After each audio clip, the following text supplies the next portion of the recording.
Hi everyone and welcome back. This is Sky coming on to talk to you about the March 25th lunar eclipse happening on the Aries-Libra axis. This lunar eclipse will be starting up a major eclipse cycle, and it will be leading, of course, to the April 8th total solar eclipse with the center point on the North American continent. Wow, we have a lot to talk about and a lot of changes coming up, you all. So this period of time that we have, even leading up to this eclipse, I would say starting around March 20th and lasting probably until about the end of April, okay, so about a month and a half period, is going to be a major hallmarker of change. And we're about to see a major replacement spectrum coming up here, meaning that we are firmly in the energy of eclipses, which is at a very large scale something leaving and something new coming in. So a major transformation, of course, as I said, on the Aries-Libra axis. So we have a deep change coming in regarding our sort of action orientation, okay, how we plan things out, the actions that we feel we need to make, the goals that we have in our life are about to really change up for most people. Oftentimes, I see that this first 7th house axis deals with goals, it deals with quite immediate relationships, and the way that our identity expresses to other people, on the 7th house side, and then the way that we understand our identity personally on the 1st house side.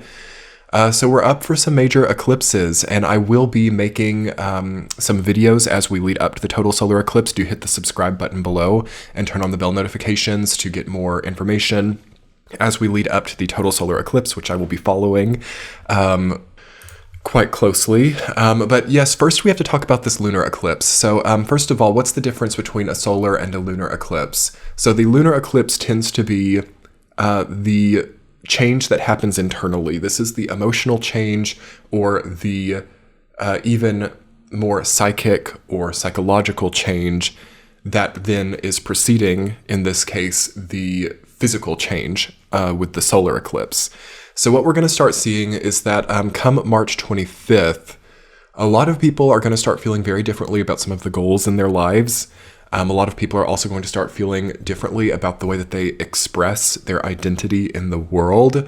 I could see a lot of major changes coming in regards to identity politics. When I say that, maybe just more of a macro collective emotional shift on what we understand to be, I suppose, resonant with the way that our individual idea of self expresses to the outside world. If any of you have been struggling with any kind of like identity crisis, or not feeling like you're maybe placed in the right area or placed in the right situation, this eclipse is going to start working on that by changing up the board and perhaps starting to bring some more concise dialogues, as well as perhaps bringing more people into your life as well. Again, remembering that this is, yes, the first 7th house axis, so we are dealing with people, we're dealing with connections, we're dealing with relationships. The moon, of course, is in Libra here, opposing the sun in Aries with the eclipse in this sense. So we're looking at the way that we feel about our interpersonal relationships, the way that we feel also about our allies. Okay, also you have to remember the 7th house is the house of open allies and open enemies as well. So there's this sort of like maybe change of the board, I think, during this time. On the positive side, you can see that old conflicts are resolving. You can see that people who used to be against you are no longer against you, or maybe things have just kind of moved on. I think that this is a wonderful transit for moving on from certain heavy emotional conflicts. It's a wonderful transit for letting bygones be bygones. Okay, and I'm seeing a lot of things kind of slip away, or a lot of things that were like really worrying us and overcrowding our spirit, or overcrowding our sense of well-being even as recently as 2022, 2023, are going to start dissipating here. So that's one of the main key words with this particular lunar eclipse, is dissipation. We have sort of an interesting cluster happening. If you can see the chart, after this eclipse point, we have Mercury and Chiron, which are waiting on the other side as the sun and moon pass this eclipse point. So they've advanced past the eclipse and past the nodal axis, meaning that our minds are wanting to actually level up here in regards to previous conflict. A lot of people are willing to be more mature now. A lot of people are willing also to be much more strategic and much more connected to the long-term correlation instead of immediate gratification. Or I suppose I could say that that is the best way to think during this time. We should not be focused on winning the battle. We should be focused on winning the war, is what that says to me with Chiron and Mercury further advanced in Aries past the eclipse point. It could also indicate that certain war conflicts are about to be adjudicated, or that certain, it doesn't even have to be war, but any types of basically severe conflicts, whether they're at that level, or even if they're more like feuds or even interpersonal conflicts, these are about to be rethought. So there could be like very direct actions that have been taken, or really extreme over, what do I want to say, like too aggressive, things that have been too aggressive, things that have been overdone, overblown. You guys know I've been talking on the channel about that feeling of overkill and that feeling of really putting way too much energy into certain things. I think that that's about to be accounted for after we come through this lunar eclipse. And this eclipse point is going to perhaps express something that we don't know, or something that we, this can even be as simple as like feeling it inside, like you can't take the stress anymore, or certain people who are on this sort of like, I don't know, aggression-oriented, strategy-oriented energy line. Like some of them are going to start like maybe kowtowing to the pressure here, or there's going to be like fear spectrums, or even like anxiety disorders, or even like stress injuries related to having had too much pressure on certain people that with this eclipse is going to break off. So for some people, this is like a precipice. And that's also how I'm feeling the solar eclipse coming up, is sort of like being on the edge, or standing at a very edgy place of a previous like a building cycle. So like if you can imagine like building a really tall skyscraper and you're on like that final floor, or that final top portion, you know, with the huge cranes and everything is being built, you know, it's kind of like the most difficult part and the most risky part is getting to that top point. And it is really the part where some people get major tests. So if there ever were an eclipse cycle that I'm seeing comes with tests, it's this one. And it's going to be very obvious because soon after, so by the time the sun moves up between Chiron and Mercury and goes up towards Taurus, so by the time we get to like April 20th, April 21st, it's going to have been accounted for. So something that was really aggressive or overly strategic or overly ambitious as well could be seen as that, or could be seen as violent or dangerous as well. So there's this sort of like, honestly, I'm seeing even like things like war crimes, or things with like the prosecution of anything actually, but especially things relating to Aries. Okay, the sign of Aries, which is the sign that ruled by Mars, which deals with military and aggressive sort of like organized actions.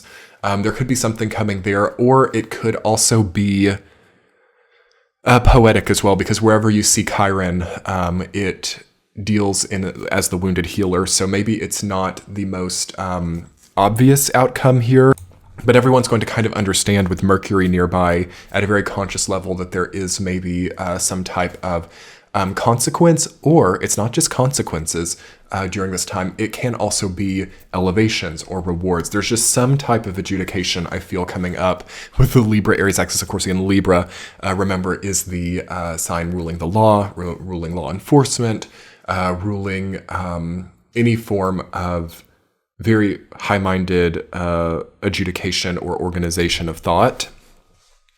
And I just feel with the eclipse happening, it's a very firm visual and understood, not so, what would I say? It's not so intangible. So we have a very tangible result coming in this area. So I could see It's so hard to make a prediction, honestly, until after we get through the eclipse, because there are some things that simply can't be predicted for.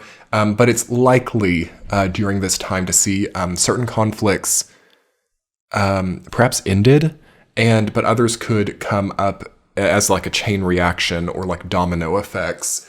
But there's going to be like a shifting up of the board a little bit, and things might become slightly more poetic and less direct, also because of the way the Pisces stellium is holding up this entire eclipse point. So right behind the sun, we have Neptune, minor asteroid of Nessus, Venus, Saturn, and Mars, all in Pisces. So everything behind the eclipse is very like intangible and sort of indirect. And then the Chiron and Mercury after the eclipse is very like clear and conscious, and it's in Aries, so it's like actions happen that are easy to account for and easy to sum up. So I'm seeing a lot of narrative creating. I'm seeing a lot of storytelling here, and I'm seeing a major sort of like collective decision made during this lunar eclipse about like what the collective is willing to go through or willing to even like suffer through or sacrifice in order to reach a different kind of way of collective action and bargaining. Thinking a little bit more at the individual level, there are too many things on the plate still for a lot of people. So with this cluster, Jupiter, Uranus, and Taurus, Mercury, Chiron, Sun in Aries, Neptune, Venus, Saturn, Mars in Pisces, that's everything almost. Minus the nodes, the moon, one of the nodes, the moon and Pluto. Everything has gathered up in the 12th, 1st, and 2nd sign of the zodiac. So something's like trying to get off the ground. Something is still in an ending phase. And it's like, this is what I'm seeing for everybody. I talked about this in the equinox video, which I'll link below, or you can thumb over to my channel and pull that up, where I really went into this, where there's this sort of like new, quote unquote, new life crisis going on. And a lot of people are like, I want to get the new story off the ground. I want to like experience the next part of my life. I want to be in uncontextual situations.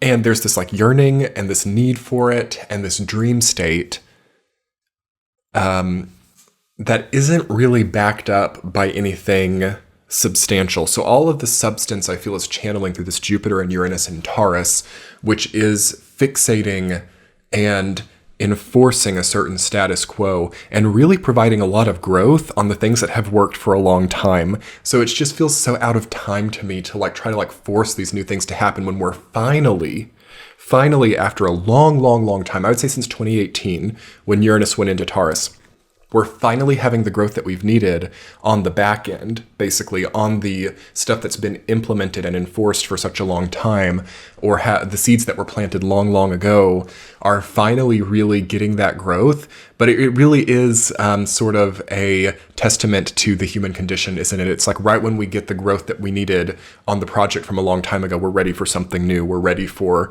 to be with a new set of troubles. Don't discount, okay, this is one of the most important messages I can tell you for this lunar eclipse. Don't discount the seeds you've planted a long time ago that you've still been cultivating. You know, sometimes when we do the same thing over and over again, when we like are in these like repetitive cycles, like we forget the system of cogs that's actually working to like keep all of that moving. And only once those are undone or dismantled do we really realize what we had. You know, it's a very simple case of like, you don't realize sometimes the happiness you had in a certain situation until it's gone or until you select something else. So very careful with grass is greener on the other side. There's a lot of that going on here.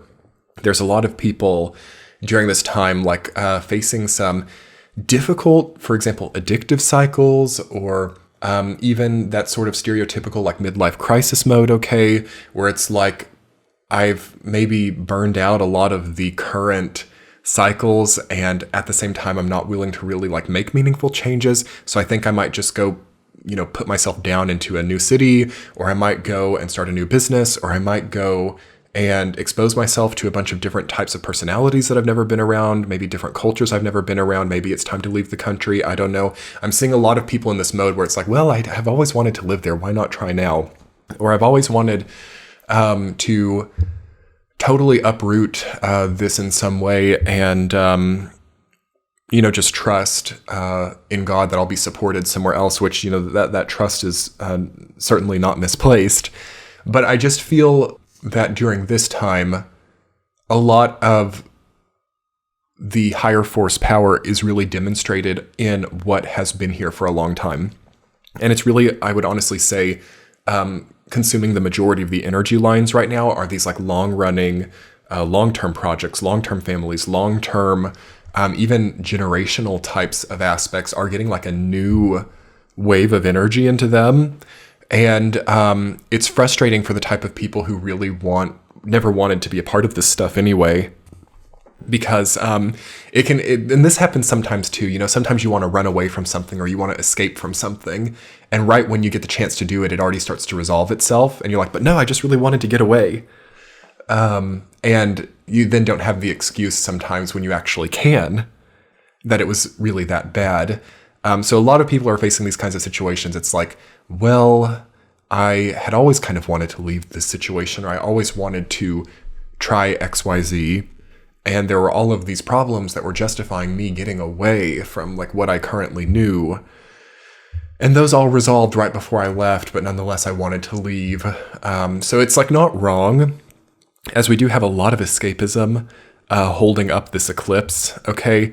And a lot of beauty in art, and it would be nice to see some people focusing more on these types of paths and alleviating some of the logistical issues that prevent their artistry or prevent the poetry or narrative of their own experience. A great way to channel this eclipse energy is to stop putting certain impediments into your life, or to stop doing an overkill of energy into things that sap and drain you so much to where you can't do the long-running talents that you have. So it's a great time to drop certain things in order to prioritize longer-running talents, to rely on the previous mechanisms, to rely on the long-running growth and long-running projects to give you more now, because they're finally yielding. So just really think twice about leaving things behind or about running away from things, about rushed decisions, okay? Just because the weight in Pisces and Taurus are going to make that harder. It's like a false sense of levity or a false sense of lightness in the Pisces archetype, when in reality we are actually in a concluding state, or we are in a finalization here. And that really outweighs this like very slight Aries Libra push towards a very new life. Now that will be coming in 2026. I think that it was on the 200th T-Chat on Patreon. I'll link the Patreon page below, that we talked a lot about Neptune and Saturn going into Aries in 2026 and the new beginnings and the new chapters that are forming up during that period of time. Now this eclipse will actually give us a little bit, this lunar eclipse and then the solar eclipse on April 8th, both of these eclipses are going to give us a little bit of a foresight about what we're connecting to by the time we get there. And the key is going to be transitioning to that Neptune, Saturn, and Aries point in a way that sort of strategically overcomes some of the trials that we're currently facing, some of the current limitations. This current paradigm that we're in with Neptune and Saturn and Pisces are wonderful for creatively and diligently overcoming limitations that we've had for our entire lives. But that's not going to be through escapism, and it's not going to be through throwing away everything that we already have with the idea that that's what's going to get us everything. You see, we're actually reducing or creating a feeling of loss and thinking that we're going to generate something in its place. It's important to be more inclusive here. It's important to like really see how we can have the entire spectrum. And it is going to take some hard work. Okay, so I am seeing a paradigm of hard work coming in for those people who want to devote more to that pioneering energy coming in 2026. Essentially, I do see a lot of people having to save up between now and then, or having to like get out of debt, for example. You could also see, a worsening of a debt crisis, okay, with this eclipse point, with all of the Pisces energy and the Taurus energy. But at the same time, lots of new lines of abundance and influx of new incomes for some people, influx of new liquidity. Yeah, there could be a lot of movements toward boosting the liquidity or boosting certain generation of that, which can get quite desperate and strange as well. So the main point, again, at an individual level for this lunar eclipse, Moon in Libra, Sun in Aries, a lot of people have decisions to make about their life journeys. A lot of people have to sort of make a resolution here or be prepared to kind of like minimize certain things or place more focus and attention on the long-running elements of their life to reinvent those appropriately, given that we have Pluto in Aquarius now. So there's a lot of like reinvention and reforming, a lot of reforms, I feel, that are sort of like coalescing. They're not input yet, they're not acted upon, but it's kind of like trying to generate the energy to like understand, how do we bring this into the future? How do we make this work? Also, how do I function in this type of world or in this type of sort of like different landscape that we have now compared to like the, honestly, pre-2018, I would even say, sort of paradigm that we were in. Then I was going to say pre-2020, but it's more like pre-2018 because that is when Uranus went into Taurus. And I feel that a lot of these current home-based grids that we have been in have actually been reaching back to that period of time. So we're looking at understanding how that operates in a new way, a new wave context. And this lunar eclipse is going to be working on that internal spectrum and working on that sort of even comparison that a lot of us have to society and to peers, perhaps, or towards other people in our lives, the relationships, again, the allies in our lives, the family, the friendships. All of this stuff is under scrutiny. And I think that it also speaks of isolation and separatism as well, the first seventh house axis being eclipsed. There's perhaps a different kind of culture around isolation or separation. There's a different kind of also emotional context to it. And for some people, it has to end at this point, but for other people, it opens up certain opportunities because of excess of time to grow in different ways. But there's maybe like a reintegration for everybody relating to the way that they integrate with society versus staying more secluded or separate from it. So anyway, everyone, that's it for this lunar eclipse video. Check out the description box below where I am on Patreon. You can get weekly forecasts. Come check out the 200th T-Chat. We did viewer requests. We talked about the Neptune, Saturn, and Aries in 2026. We talked about Saturn returns and phases of Saturn returns, general psychic development stuff. So that will be linked below.